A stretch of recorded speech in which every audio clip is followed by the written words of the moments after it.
अब बेल होगा, वो तो भोग रहा है अपने कर्तव्य का। मालती भी गलती की तो मर गई, दूसरा गलती इसका था कि नियंत्रण नहीं किया तो वो भोग रहा है, तीसरा जो गुनाहगार है वो बाहर है, उसको भी इक्वली फुटिंग पे रखना चाहिए। वो है अर्जुन, जो वैवाहिक जीवन में एंट्री करके ये दोनों के जीवन को तहस नहस किया और अनुशासनहीनता किया।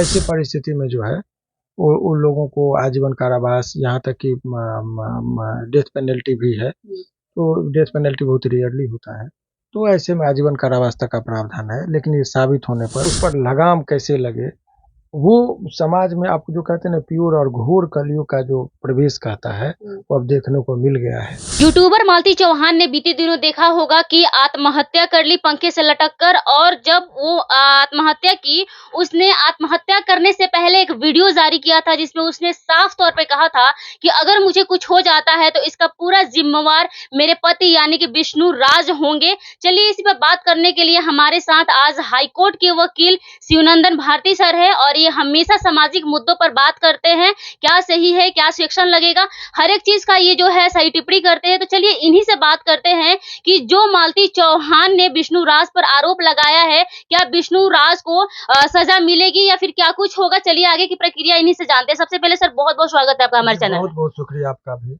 मालती चौहान ने डायरेक्ट एक वीडियो में कहा था कि अगर मुझे कुछ भी होता है ससुराल जाने के बाद, तो उसके जो जिम्मेवार होते हैं उनके पति विष्णु राज होते हैं। तो क्या लगता है आपको कि विष्णु राज को सजा होगी?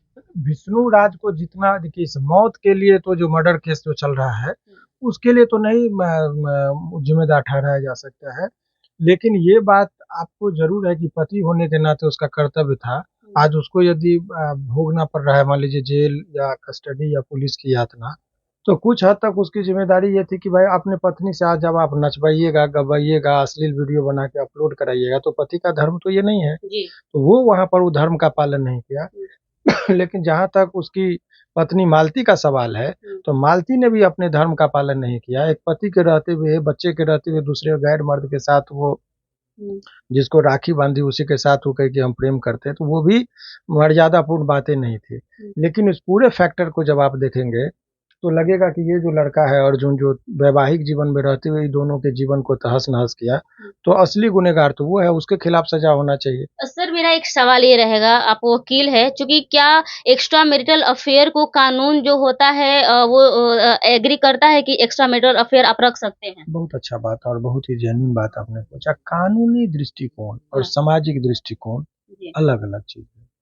सवाल ये है कि कानून जैसे कुछ पहलू पर जो आप देखेंगे तो लगेगा कि कानून के नज़र में वो अपराध नहीं है, लेकिन समाज के दृष्टिकोण में अपराध है। तो समाज में ही आपको जीना होता है। जी। आप यदि समाज को कर्णप्रिय नहीं लगेगा, उसको अच्छा नहीं लगेगा, तो आपको देख के समाज मुंह फेर लेगा। लेकिन रहना तो आपको उसी समाज में है। कानूनी तौर पर तो है कि एक्स्ट्रा मैरिटल अफेयर है तो आप रह सकते हैं, लेकिन लोक लज्जा और समाज तो है। यदि जब किसी का शारीरिक संबंध की बात होती है तो एक प्राइवेसी है, लेकिन यदि कोई आदमी बीच रोड पर ही यदि वो कुछ अश्लील हरकत करे तो वो तो परमिसेबल नहीं है। तो लेकिन समाज उसको रोकता है, उसकी कड़ी आलोचना करेगा, आपत्ति होगा, कभी हिंसक भी हो जाती है भीड़। तो समाज में ही जीना है, इसीलिए समाज का जो कुछ अनुशासन है, शिष्टाचार है, उसका पालन भी लोगों को करना चाहिए। यदि नहीं करिएगा और समाज यदि आपको बहिष्कार करेगा तो आप फ्रस्ट्रेशन में चले जाएंगे, और जब फ्रस्ट्रेट होंगे तो हत्या, आत्महत्या का जो भी आप प्रकरण देख रहे हैं वो सब चीज आपको यूं ही देखने को मिलता रहेगा। सर आपने कहा कि समाज के दृष्टिकोण से देखना पड़ेगा, तो जिस तरीके से विष्णु अपने पत्नी को आगे रखकर अधरनंग करके वीडियो बनाया करता था, क्या उसके लिए, वैसे लोगों के लिए कोई सजा नहीं बनी है कानून में? देखिए ये पहले ही मैंने कहा कि शादी जब कोई भी बाप अपनी बेटी के लिए दूल्हा ढूंढने जाता है तो वो ये देखता है कि हमारी बेटी को ये व्यक्ति मर्यादापूर्ण, सम्मान पूर्वक जीवन जीने के जितने भी साधन और संसाधन है वो पूरा करने में सक्षम है कि नहीं। और यही चीज को ध्यान में रखते हुए बेटी के लिए दामाद ढूंढने का ये होता है। और ऐसे परिस्थिति में पति का कर्तव्य होता है कि अपनी पत्नी को सम्मान पूर्वक जीने का सारा संसाधन उसको उपलब्ध कराना, और पत्नी का कर्तव्य बनता है कि अपने पति के अधीन रहते हुए वो सारा चीजों को देखे, परिवार में वो ये करे मर्यादापूर्ण। लेकिन ये कब, इतनी ज्ञान किस में आएगी? अध्ययन से। अध्ययन कौन करता है? फूहड़पन में जो आदमी को लगा कि आजकल शॉर्टकट रास्ता लोग अपना रहा है, मेहनत कोई करना नहीं चाह रहा है, बिना मेहनत के वो चाह रहा है कि हम 2-4 वीडियो बनाकर हम 60 लाख लोग फॉलोवर थे। ये हैरत करने की बात जी। है कि ऐसे उस वीडियो में क्या था, उसके पास क्या था। जया किशोरी जी को देखिएगा तो लगेगा कि वो प्रवचन देती हैं, ज्ञान की बात है, उनका फॉलोवर देखिए एज कम्पेयर टू इसमें लगेगा कम है। अभी आप देखेंगे जो बहुत सारे ज्ञान वर्धक चैनल हैं जो आपको अंतरिक्ष के बारे में बताएंगे, उसको देखने वाला कम है। लेकिन इस तरह का वीडियो अश्लील हरकत वाला बहुत लोग उसको सब्सक्राइब कर रहा है, फॉलो कर रहा है। 6-7 मिलियन तो लोग वो नहीं, ये सब्सक्राइब करते हैं। समाज का ही वो उपज है ये। और इस तरह से समाज छुप छुप के ये सब चीजें रहा, चूंकि मोबाइल एक प्राइवेसी है, मोबाइल में आया तो लोग अकेले में भी देखता है। तो अकेले में इसका मतलब ये होता है कि गंदे चीज ज्यादा लोग देख रहे हैं, इसका ये आईना है। और आपको तो वो लोग देख के अपना एंटरटेन किया, लेकिन लड़कियां वो फ्रस्ट्रेशन में इतना ही नहीं। उर्फी जावेद का आप देखिए, इरिटेटिंग है, कहने में कोई अतिशयोक्ति नहीं है, सामाजिक शिष्टाचार के विरुद्ध है। और भी 3-4 लोगों का जब आप देखेंगे तो लगेगा कि मर्यादा का वो लोग ख्याल नहीं रखते हैं। तो ऐसे परिस्थिति में लोगों को सामाजिक दृष्टिकोण, कानूनी आज़ादी है, लेकिन हर आदमी यदि इसी पैटर्न पर चलने लगे तो समाज रहने लायक नहीं रहेगा।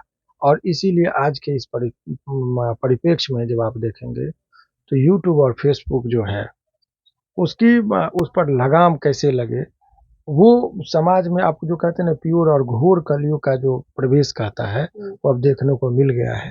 अब लग रहा है कि कोई गलत भी कर रहा है तो डंके की चोट पर कैमरा पे आके कर रहा है जी। और अपने ही गलत चीज को करके अपने पति के पहले डर से लोग नहीं करता था, फोटो भी खिंचाता था तो पति या पिता के आने पर वो डरता था कि हमारा बाप देख लेगा, हमारा हस्बैंड देख लेगा, डरता था। लेकिन वो डर ही खत्म हो गया, अदब खत्म हो गया। और जब अदब खत्म होगा, अनुशासनहीनता आएगी तो अराजकता आएगी, और अराजकता आएगी तो फ्रस्ट्रेशन आएगा, और फ्रस्ट्रेशन आएगा तो आत्महत्या होगा या हत्या होगा, जो हो रहा है।